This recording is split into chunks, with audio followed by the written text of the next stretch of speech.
Whether you agree or have doubts about the presence of this heavenly body, these are observations which certainly provide support for the existence of the Nibiru Nemesis system. I am now going to show and explain a series of screen captures from Skycam observatories which are also indicating the presence of this binary star system. The first screen capture observation is from the Daly Observatory in Vancouver on July 28th. What appears to be the Nibiru system is visible after sunrise as shown in this area. There appears to be about 6 or 7 objects clustered in proximity to each other, with Nemesis located off to the lower left of this system or to the 1 o'clock position to the Sun.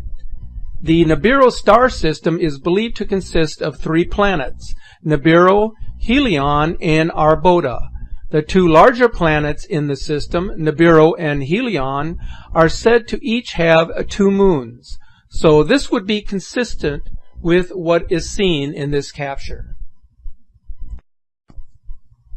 This capture from the Marscam in California is showing a V-shaped formation located at the 1 o'clock position shortly after sunrise. The Nibiru system is said to be in a V-shaped formation similar to a winged globe, with Nibiru being the outermost planet, followed by the remaining planets and moons spread out in a wing formation as it makes its approach. The following screen captures from the Savannah Skies Observatory in Australia probably provide the most comprehensive observation on the incoming system due to its location in the southern hemisphere, where the system is most noticeable as it rises to the ecliptic. These captures were taken at various time intervals, but as you can see, not only is Nemesis coming into view, but Nibiru and the binary star complex are visible as indicated here.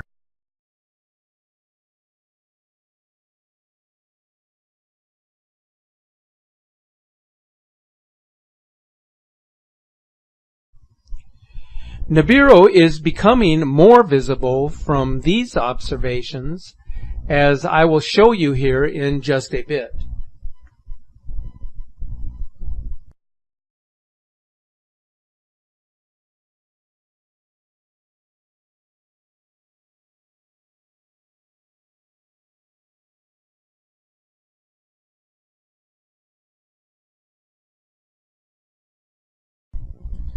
This capture from Australia is really interesting in that there are 2 distinct light sources happening here.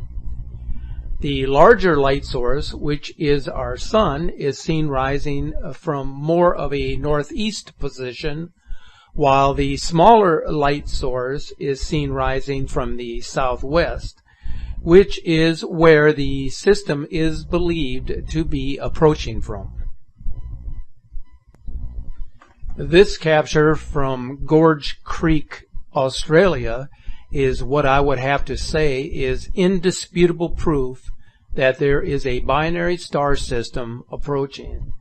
This is showing 2 very distinct suns rising from the east, with the binary sun rising first, followed by our sun.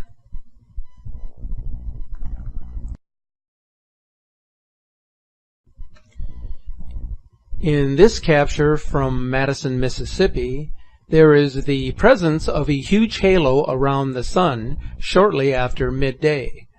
Sun halos are becoming more prevalent now as the system draws closer and begins to emit more light due to the influence of our sun.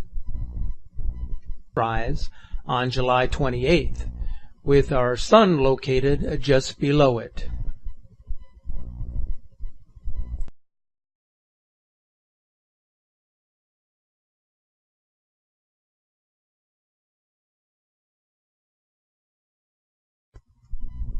This capture from New York is a bit confusing in that there are 2 light sources present, one off to the southwest and the other off to the northeast.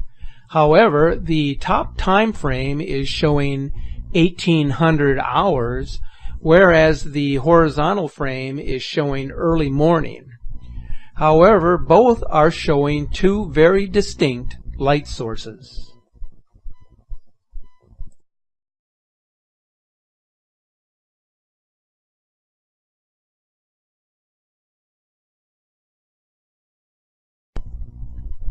As we jump ahead to August 2nd, this capture from East Texas is showing the Nibiru system located at the 1 o'clock position. As you can see, this system of planets is shaped like a comet, with a distinct head and tail. As is always the case, it is very difficult to determine the exact location and velocity of this system relative to the observation because it is moving about so quickly. This capture from Pennsylvania caught my eye as it is showing the same two-sun scenario that was captured by the camera that was mounted to the outside of the Airbus glider back in May in the video that I highlighted at the beginning of this presentation. Again, this is showing another perfectly round object slightly off to the right of our sun, which is only visible due to the sun's rays casting its light upon the object. I went back to check the Savannah Skies observatory camera on August 2nd, and to my surprise, lo and behold, there is the presence of a second sun located to the right of our sun. This is becoming more evident each passing day. The capture from the SHSU Observatory on August the 3rd, much like the Savannah Skies Observatory, is showing the presence of Nibiru. If you look near the center of the frame, you will see the red planet and its accompanying system of planets in unison as they move across our solar system. What is most noticeable about this capture is that Nibiru disappears behind the cloud as it passes over it, which makes this capture even more believable. Here is another capture of two light sources from Australia on August the 3rd. Again, the one source is originating from the northeast and the other from the southeast, or more from a southern direction. Two distinct and separate light sources seen once again.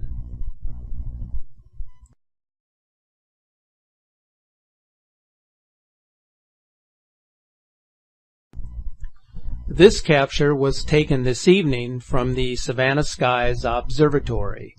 Once again, the cameras in the southern hemisphere are providing the best evidence to date of what is approaching. You can clearly see the presence of a second sun in this capture, and if you look off to the left center of frame, you will notice the cluster of planets in a V-shaped formation, which is now appearing on a few of these sky cameras. Finally, I would like to show a sunrise capture from Veracruz, Mexico, which shows two suns moving above the horizon on July 31st. You will first notice the second sun rising, followed by our own sun in succession. This is yet another incredible capture which indicates the presence of a binary star system. I hope this provides you with a better perspective of what is developing here. The system does appear to be moving more rapidly now. The key to remember is as the system rises above the ecliptic, it will begin to make its approach towards us, which means its visibility will become more prevalent to those of us who reside in the northern hemisphere. I will try to keep you updated on this as much as possible and provide more valuable information to you in my upcoming videos. Until then, stay safe and keep looking to the skies.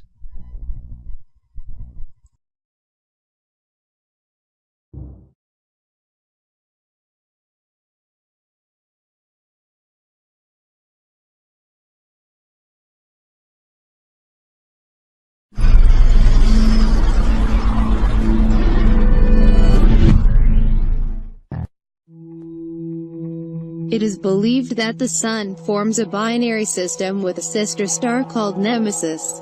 The Nemesis hypothesis arose in a research article published in 1984 in the journal Nature. Nemesis would be, according to this article, a dark little star, perhaps a brown dwarf, with a more distant orbit than Pluto's. A binary star is a star system consisting of two stars orbiting each other around a common center of mass. Recent studies suggest that a high percentage of stars are part of systems of at least two stars. It is estimated that approximately one-third of the star systems in the Milky Way are binary or multiple, and the remaining two-thirds consist of individual stars. There is a direct correlation between the period of revolution of a binary star and the eccentricity of its orbit. In the case of the Sun and Nemesis, this eccentricity would be very large. With an orbital period of 2,800 years, Nemesis would be a brown dwarf, not a sufficiently massive star to maintain continuous nuclear hydrogen fusion reactions in its core. Unlike the stars of the main sequence, brown dwarfs occupy the mass range between the heavier gaseous giants and lighter stars. The differences between a brown dwarf and gas giant planets are minimal. Despite its name, brown dwarfs are of different colors. Many brown dwarfs are magenta, orange and also red for the human eye.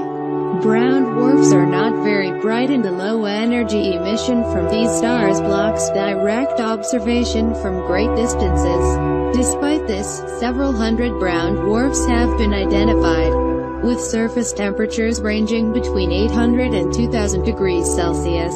Its surface temperature is an increasing IRAS scientists say they have detected a large object in the deep reaches of the solar system. This article appears in the Washington Post. A large celestial body as large as the giant planet Jupiter and so close to Earth that would be part of this solar system has been found in the direction of the Orion constellation. The discovery was made by an orbiting telescope aboard USA Infrared Astronomical Satellite IRAS. So mysterious is the object that astronomers do not know whether it is a planet, a giant comet or a nearby protostar that never got hot enough to become a star. The most fascinating explanation for this mysterious body is that it is so cold that it casts no light, and has never been seen by optical telescopes despite being a gas giant as large as Jupiter and being so near Earth. So close, in fact, that would be the body called Nibiru. Is there any connection between them? It seems so, and both may be the same celestial body. While the Babylonians referred to Nibiru as the transition point, this would be nothing more than the effect produced by the passage of Nemesis. Since its influence would cause all kind of events on volcanoes, tides, climate and global temperatures seriously affecting the human population.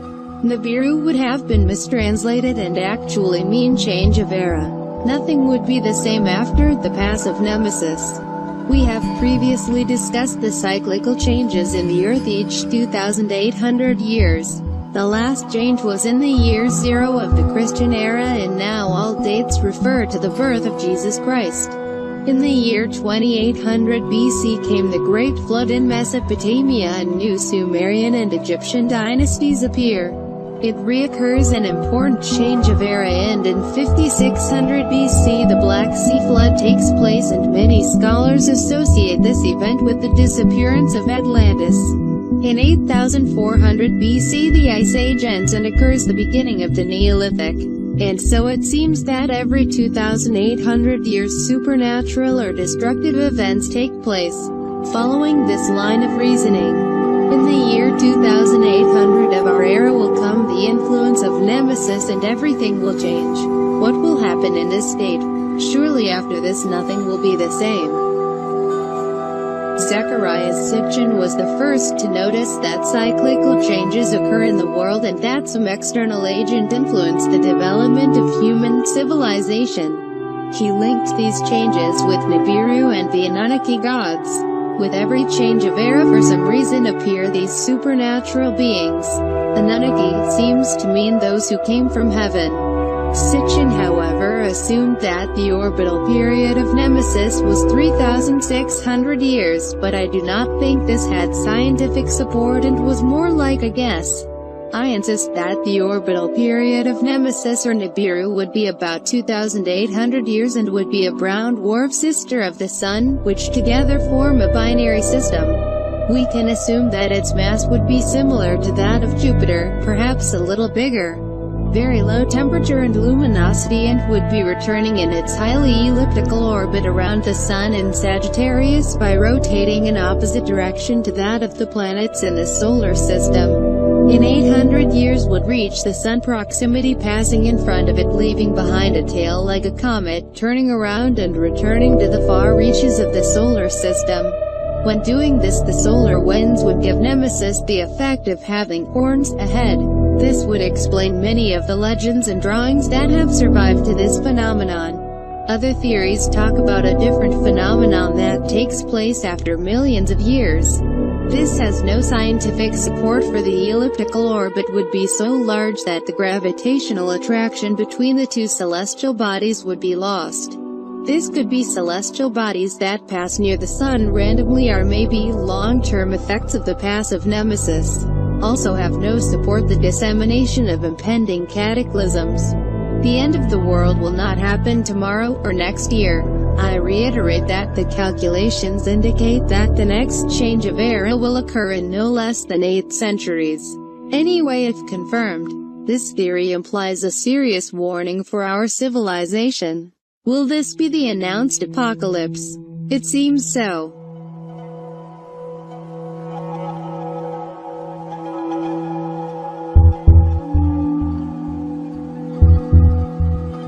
The mysterious underground cities of Cappadocia in Turkey that nobody knows for sure its purpose can be shelters to survive this phenomenon.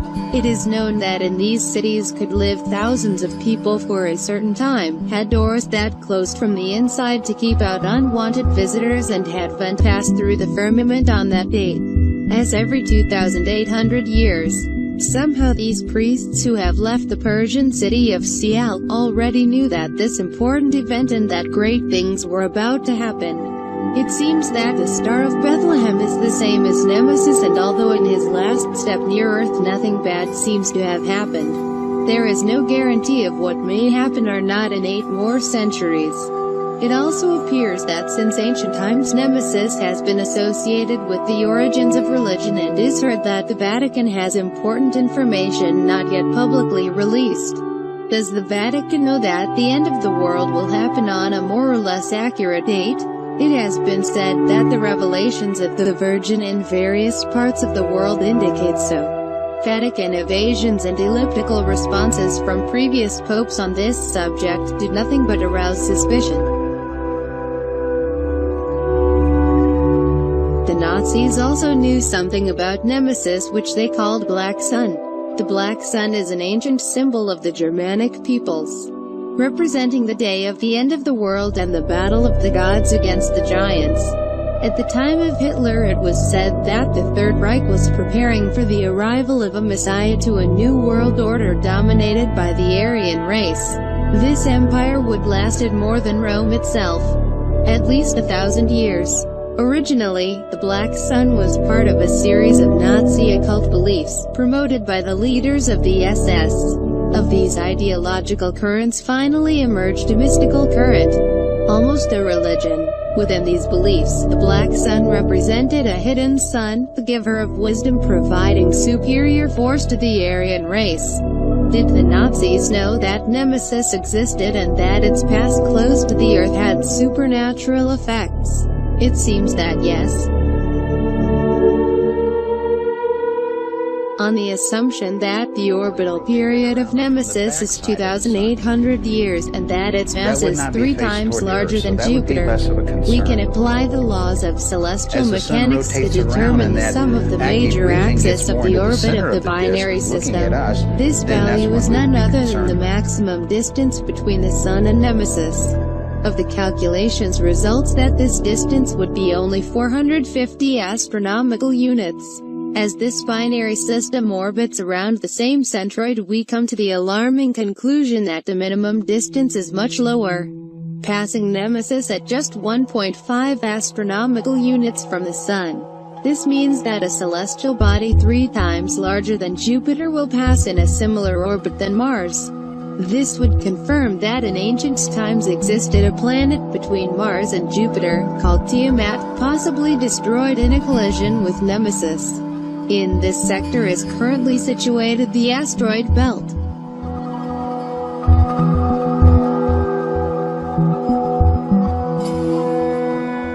In the first part of the 6th chapter of Revelation speaks of a scroll in the right hand of God that is sealed with 7 seals. In that scenario, Jesus opens the first 4 seals out of the 7, freeing these horsemen riding a white, a red, a black and a bay horse.